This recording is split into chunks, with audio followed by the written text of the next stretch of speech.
How's it going, guys? Right, today we're going to be having a look at the Gameboy Micro. I got a couple of these and only really just had a go on it, so thought I'd do a quick little review on it. So this is the first one I've got, which is a stunning pink one. Again, this is the last in the Game Boy range to come out before they finally flipped over to the DS. Now, when the actual system itself came out in 2005, the actual DS itself, the original one, the really ugly looking one, was actually, it had already come out. So effectively it was old technology. It was, you know, sales struggled with this thing because people were like, well, yeah, it's cool and it is pocket size, but why should I get it when effectively I could go and buy a Game Boy that's better spec, that plays better games, that's more advanced? So this system, you know, it sold okay, but it was sort of put up by the wayside. They really sort of released it at the wrong time, I think. Again, with the other systems, already out there. But it is, it is a tiny little system. Again, easily fit it in the palm of your hands. It's definitely pocket size. Got a little 2-inch screen. Again, really great vivid colours on this thing, and then just your directional joypad there, and your B and A buttons. Little mono speaker. Then we've got our L&R bumpers at the top, our charge point, and what else we got? We've got our on and off button on the bottom there. The start and select button, which again, when they turn on, they all light up. Got our headphone jack there. Got our volume control as well, which you also use for contrast. You hold down the L bumper, and then again that controls your contrast as well. Again, we had a look at the cartridges here. Right, it just takes the Game Boy Advance cartridges, which is a little bit of a, that's again why people weren't too keen on the system, because you could get an SP which played, all your old cartridges, all your original Game Boy ones, your Game Boy Color cartridges, where this system was solely for Game Boy Advance, and that was it. So again, that's another reason why people, weren't too keen on it. And again, at the time, you could still buy, a Game Boy SP as well at the same time. So people were sort of, I'll just get an SP instead. So again, the cartridge itself, you can see how tiny this system is. I mean, the cartridge itself takes up most of the console. So let's put that back in there. Great finish on this thing, really great build quality. It's actually a metal finish on the back there, or it's made of metal. Then on the front, got our sort of plastic screen, and also in the top corner here, you can flick out, if we can get it out, it says, without breaking it.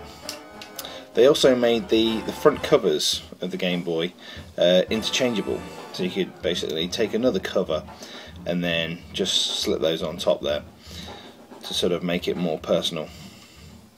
They really were sort of developing this system for the kids that had the Game Boy back in the 80s, that had now grown up into the sort of teenagers, 20-somethings, that still wanted to play sort of Game Boy, but a bit more discreetly this time in their pocket. So that's why they made this tiny little one that they could sort of just stash in their pocket and still secretly play games. That's what the alleged concept was. Right, let's have another look at the other one I've got. I've also got the 20th anniversary, well, Famicom 20th anniversary edition Micro. If you saw my video a couple of months ago, by some sort of miracle, I actually found this in a bin with an Xbox 360. Now these things are pretty expensive, to be honest. You're going to be paying around about £100 for one of these in England. Again, you can still get them quite commonly, but again, you have to pay through the nose to get one. Again, this one sort of mimics the original Famicom, which we have a look here. I've got a box of one. So it's kind of meant to look like the joypads. If we actually have a look at the console itself, so as you can see there, that's the actual joypad, and against the system itself. Again, the actual the Famicom Micro is a little bit sort of more brassy coloured and a little bit sort of darker colour, but you get this thing, you know, it's the same kind of idea. And again, really nice sort of touch. Now there was the SP came out with the NES edition, which I'm sure you've all seen, which this is one of my favourite Game Boy editions. I think this is great. Just, you know, real simple little decals on there, but just made this whole system itself just so much better looking, and well, just on the inside made it more interesting. Really cool. So yeah, there was the Famicom edition of the Micro. Now there was also a Famicom edition of the SP. Now it comes in a box like this one. So the SP box, the little box, so a Micro Famicom computer, or family computer version, and again inside it's basically done up like the Famicom inside. Now I think it was some sort of either like auction or a competition or a giveaway for these. There was only a really limited amount of those actually ever released. If you're lucky to find one, you're going to be paying anywhere between sort of £300–400 to get one, and again, it's if you can actually find one in decent condition. I remember I saw one about 6 months ago. Some guy got one completely mint. He wanted about £700 for it. So again, a really rare system. If you ever see one cheap, get it. So yeah, one day I'd like to get one of those though, just to complete the set. Have a little Famicom SP. Right, back to the Micro then. So let's get a couple of games in and get one started up. So differences are also then between the Micro and the SP was the screen quality. Again, the resolution on this and the clarity of this screen on the Micro is, you know, far better than the SP. Get one going, 2 games in. So turn that on.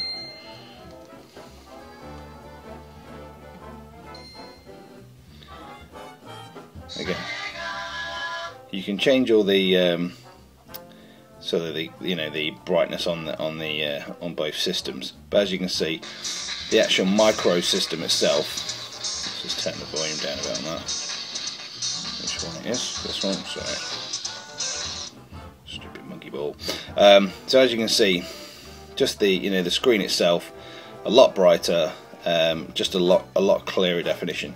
Again, a lot smaller, but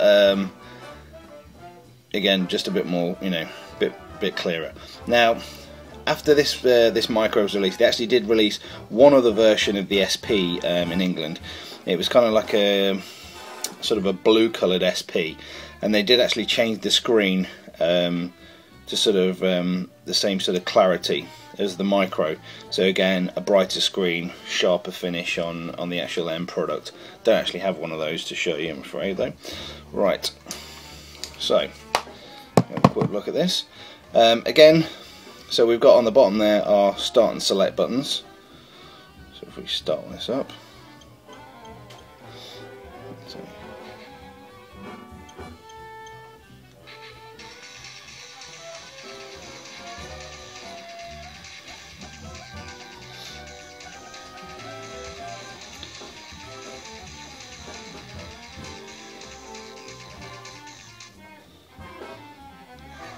now, my only criticism with the Game Boy Micro is actually, in ways, it's sort of too small, and pulling off, especially with things like Street Fighter here, pulling off moves with this thing is actually can be hard. It can be a bit difficult to hold. It's alright with some games where you just sort of light movements, with your sort of D-pad, but when you're actually, you're trying to do special moves and stuff, pulling off a dragon punch on this thing is a nightmare. So that's my only criticism. Out of the two, I prefer the SP because it's just got a bit more. You've got a bit more, finger room to actually play, you know, a bit more thumb room there. But I mean, again, they're both really great systems. But if I was playing more into the games, I'd definitely go with the SP over the Micro. But Micro wise, again, for if you're out and about, then yeah, Micro, you just can't beat it. It is really cool for something that you can literally just slip in your pocket, and there you go. For instance, yeah, you're playing Street Fighter 3. Just can't fault that. Right, so again, that's just a quick look today at the Gameboy Micro. Again, great little system. If you've not got one or thinking about getting one, definitely worth a look. Again, you can get them pretty cheap these days. Again, probably around about sort of £20-ish. And again, it's a great little system. Alright guys, thanks a lot for watching, and I'll catch you soon with some more reviews.